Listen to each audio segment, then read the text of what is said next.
Dans cette vidéo, on va voir la méthode pratique pour passer de la forme algébrique d'un nombre complexe non nul à la forme trigonométrique. Donc si on prend z est égal à x plus y, un nombre complexe non nul, et m, son image dans le plan complexe, m est de coordonnées x, y, géométriquement, il faut déterminer la distance OM qui est le module du z et l'argument du nombre complexe z qui est la mesure de l'angle UOM. Afin d'écrire z sous sa forme trigonométrique, z est égal à module de z, cosinus θ plus i sinus θ. La première étape, on calcule le module de z qui est égal à racine de x carré plus y carré. Deuxième étape, on écrit z sous cette forme, c'est-à-dire module de z, facteur de x sur module de z plus iy sur module de z. Donc on va déterminer l'argument θ de telle façon que cosinus θ est égal à x sur module de z et sinus θ est égal à y sur module z. On va prendre un exercice d'application pour mettre en évidence cette méthode pratique dans un instant.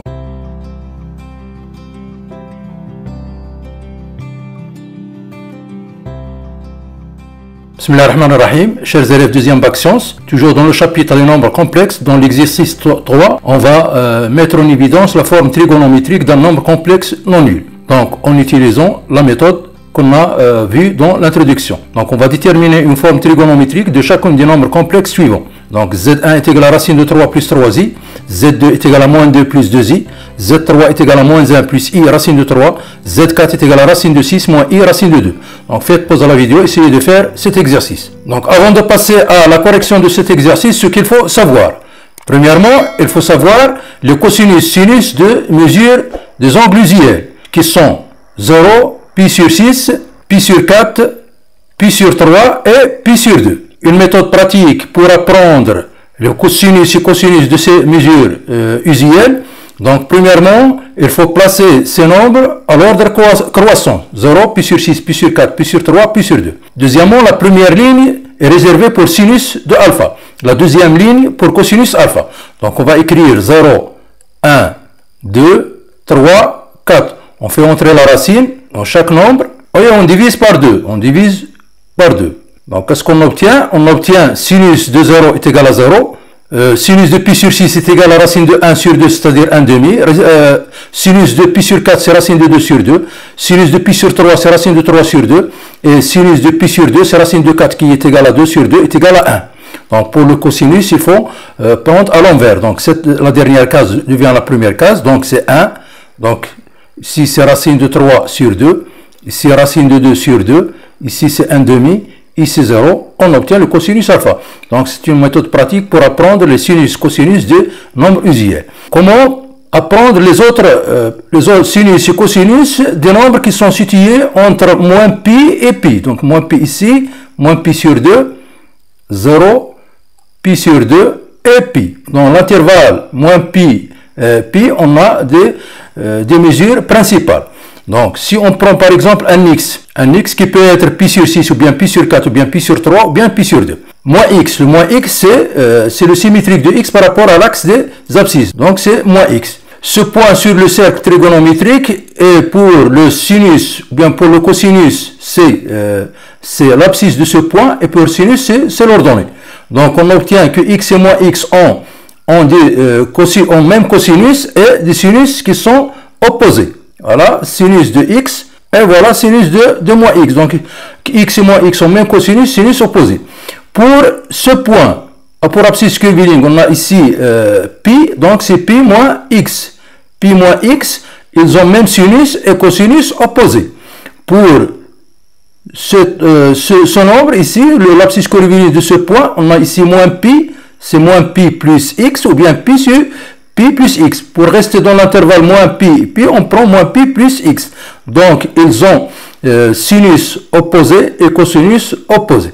Donc, si on prend ce point sur le cercle trigonométrique pour abscisse curviligne 0, donc les coordonnées sont 1, 0. 1 représente le cosinus de ce 0 et 0 c'est sinus de 0. Par exemple, ce point, les coordonnées de ce point dans le plan sont 0, 1. Qu'est-ce que ça veut dire? L'abscisse correspond au cosinus de pi sur 2 et sinus c'est 1. Pour ce point, c'est-à-dire pi et moins pi, donc les coordonnées de ce point sont l'abscisse moins 1 et l'ordonnée c'est 0. Ça veut dire cosinus pi ou bien moins pi c'est moins 1 et sinus c'est 0. Pour ce point, les coordonnées de ce point pour abscisse 0 et l'ordonnée c'est moins 1. Ça veut dire que cosinus moins pi sur 2 c'est 0 et sinus c'est moins 1. Passons maintenant à la correction de l'exercice. Donc pour Z1 est égal à racine de 3 plus 3i, on va écrire ce nombre complexe en forme trigonométrique. Donc la première étape, il faut calculer le module de Z1 est égal à racine de x carré plus y carré. Donc racine de 3 au carré c'est 3 plus 9 c'est racine de 12. Racine de 12 c'est 2 racine de 3. Deuxièmement, il faut écrire Z1 sous cette forme, c'est-à-dire 2 racines de 3 en facteur. Donc on a x c'est racine de 3 sur 2 racine de 3 plus 3 sur 2 racine de 3. On va simplifier, donc Z1 est égal à 2 racines de 3. On va simplifier par racine de 3 c'est 1 demi plus i. On va simplifier par racine de 3 est égal à racine de 3 sur 2. Donc la troisième étape, on va déterminer l'argument θ tel que cosinus de θ est égal à 1 demi et sinus de θ est égal à racine de 3 sur 2. D'où θ c'est pi sur 2 modulo de pi. Donc on va prendre pi sur 3. Il existe une infinité de formes trigonométriques d'un nombre complexe non nul car l'argument est égal à pi sur 3 modulo de pi. Donc Z1 sous sa forme trigonométrique est égal à 2 racines de 3 facteur de cosinus pi sur 3 plus i sinus pi sur 3. Une autre écriture, Z1 entre crochets, 2 racines de 3 représente le module, pi sur 3 représente l'argument. Passons maintenant au deuxième nombre complexe. Z2 est égal à moins 2 plus 2i. La première étape, on va calculer le module de Z2 est égal à racine de moins 2 au carré plus 2 au carré est égal à racine de 8 est égal à 2 racine de 2. Deuxième étape, on va essayer d'écrire Z2 sous cette forme. On va factoriser par le module de Z2. Donc 2 racines de 2, x c'est moins 2 sur 2 racines de 2, plus i 2 sur 2 racines de 2. Donc après simplification, donc 2 racines de 2, donc c'est moins racine de 2 sur 2, on va simplifier par 2 et on va éliminer la racine de dénominateur. De même, ici on va simplifier par 2, 1 sur racine de 2 est égal à la racine de 2 sur 2. Donc après, on va déterminer l'argument θ de telle façon que cosinus de θ est égal à moins racine de 2 sur 2 et sinus de θ est égal à racine de 2 sur 2. Donc comment déterminer cos θ est égal à moins racine de 2 sur 2 et sinus θ est égal à racine de 2 sur 2. Donc on sait que racine de 2 sur 2 c'est cosinus sinus de pi sur 4. Ici pi sur 4, voilà, son cosinus c'est racine de 2 sur 2 et son sinus c'est racine de 2 sur 2. On veut le cosinus est égal à moins racine de 2 sur 2, c'est-à-dire le cosinus ici. Donc c'est l'opposé, ici moins racine de 2 sur 2. Le nombre qui a même sinus et cosinus sont opposés, c'est pi moins pi sur 4 qui est égal à 3 pi sur 4. D'où θ est égal à 3 pi sur 4 modulo de pi. Z2 sous sa forme trigonométrique est égal à 2 racine de 2 cosinus 3 pi sur 4 plus i sinus 3 pi sur 4. Passons maintenant au troisième nombre complexe. Z3 est égal à moins 1 moins i racine de 3. Toujours la première méthode, il faut calculer le module de Z3 est égal à racine de moins 1 au carré plus le carré de moins racine de 3, c'est racine de 4, c'est égal à 2. Donc on va factoriser par 2. Donc Z3 est égal à 2 facteur de moins 1 sur 2, moins i racine de 3 sur 2. Après on va déterminer θ tel que cos θ est égal à moins 1 demi et sinus θ est égal à moins racine de 2 sur 2. Ce qu'on sait, le cosinus de pi sur 3, c'est le cosinus de pi sur 3 qui est égal à 1 demi. Voilà 1 demi. Et son sinus qui est égal à racine de 3 sur 2. Donc on veut un cosinus est égal à moins 1 demi, voilà le moins 1 demi, et un sinus est égal à moins racine de 3 sur 2.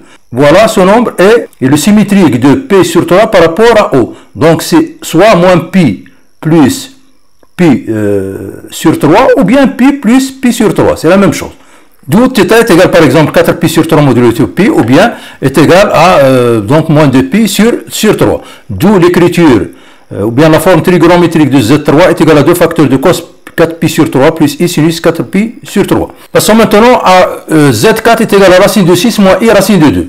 Donc, première étape, on va calculer le module Z4 est égal à racine de 6, le tout carré plus le carré de moins racine de 2. Donc 6 plus 2 c'est racine de 8, c'est 2 racine de 2. On va écrire Z2, on va factoriser par le module de Z4, c'est Z, c'est 2 racine de 2, facteur de racine de 6 sur 2 racine de 2, plus i moins racine de 2 sur 2 racine de 2. Après factorisation, donc Z4 est égal à 2 racine de 2, on va factoriser ici par racine de 2.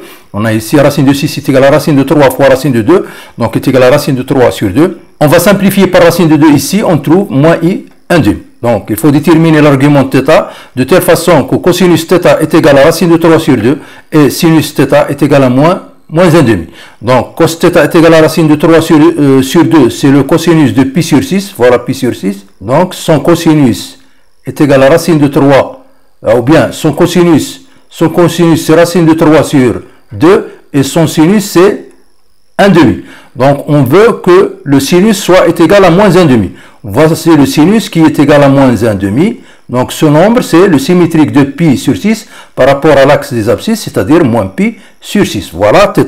Donc, θ est égal à moins pi sur 6 modulo de pi. D'où la forme trigonométrique de Z2. Z2 est égal à 2 racines de 2, facteur de cosinus moins pi sur 6 plus U sinus moins pi sur 6.